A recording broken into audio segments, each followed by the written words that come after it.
Hi friends, आज मैं लेकर आई हूँ उस दिन का मोमेंट जब टाइम वाला टास्क दिया गया था और उसी दिन सिद्धार्थ और शहनाज का पैचअप हुआ था काफ़ी दिन की फाइट के बाद। तो इस टास्क में 17 मिनट होने पर बजर बजाना था, जहाँ पर सभी घर वाले बारी बारी से जा रहे थे और टास्क कर रहे थे, लेकिन सिद्धार्थ और शहनाज साथ में बैठे हुए थे। और जब सिद्धार्थ की बारी आती है टास्क करने की तो सिद्धार्थ जाते हैं और लेट जाते हैं वहाँ पर। सिद्धार्थ कोई काउंटिंग करते हुए दिख नहीं रहे होते हैं और यहाँ पर पारस उनके लिए काउंटिंग कर रहे होते हैं बैठकर। तो जब पारस के अकॉर्डिंग 17 मिनट कंप्लीट हो जाते हैं तो पारस उन्हें इशारा करते हैं, लेकिन सिद्धार्थ मना कर देते हैं और इशारा करते हैं कि मेरे अभी 10 ही मिनट्स हुए हैं। और पारस सरप्राइज हो जाते हैं कि सिद्धार्थ की काउंटिंग ऐसे कैसे हो सकती है, इतना पीछे कैसे हो सकते हैं सिद्धार्थ।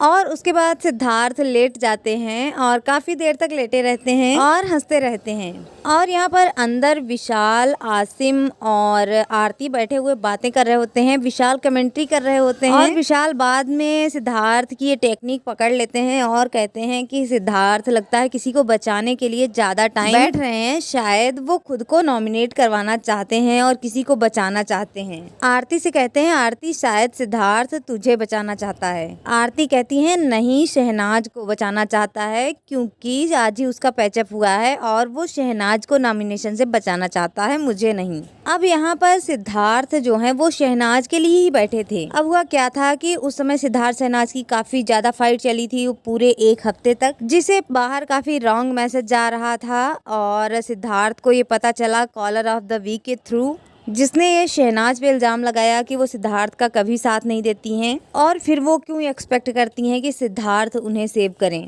और शहनाज यहाँ पर क्लियर करती हैं कि सिद्धार्थ और उनका गेम बिल्कुल अलग है और उनकी बॉन्डिंग अलग है।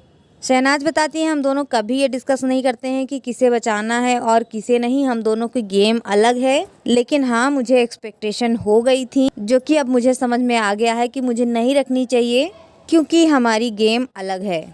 तो यहाँ पर जिस तरह से कॉलर ऑफ द वीक ने शहनाज के लिए नेगेटिव बोला था तो सिद्धार्थ को ये समझ में आ गया था कि बाहर काफ़ी ज़्यादा नेगेटिव मैसेज जा रहा है और अगर सिद्धार्थ नॉमिनेटेड नहीं होते हैं तो जो उनको सपोर्ट कर रहे हैं वो उनकी टीम को सपोर्ट करेंगे, यानी आरती, पारस, माहिरा में से कोई भी नॉमिनेट होगा तो लोग उनके लिए वोट करेंगे, ना कि शहनाज के लिए। तो यहाँ पर इसलिए सिद्धार्थ अपने आप नॉमिनेट हो जाते हैं और यहाँ पर सिद्धार्थ का वो प्लान काम भी कर जाता है। आरती और विशाल नॉमिनेट हो जाते हैं, साथ में सिद्धार्थ और शहनाज भी नॉमिनेट होते हैं क्योंकि पारस माहिरा एक दूसरे के लिए भी गिन रहे थे, तो पारस माहिरा सेव हो जाते हैं नॉमिनेशन से। और बाद में वही होता है, विशाल एविक्ट होते हैं। आरती को किसी न किसी तरह से मेकर्स बचा लेते हैं, लेकिन बाद में विशाल एविक्ट हो जाते हैं। तो अब जब सिद्धार्थ खुद नॉमिनेटेड थे तो सिद्धार्थ के जो फैंस हैं वो उन्हें वोट करेंगे, ना कि आरती को। और यहाँ पर ये बात भी पता चल जाती है आरती, आसिम और विशाल को कि सिद्धार्थ जानबूझकर नॉमिनेट हुए हैं शहनाज गिल को बचाने के लिए।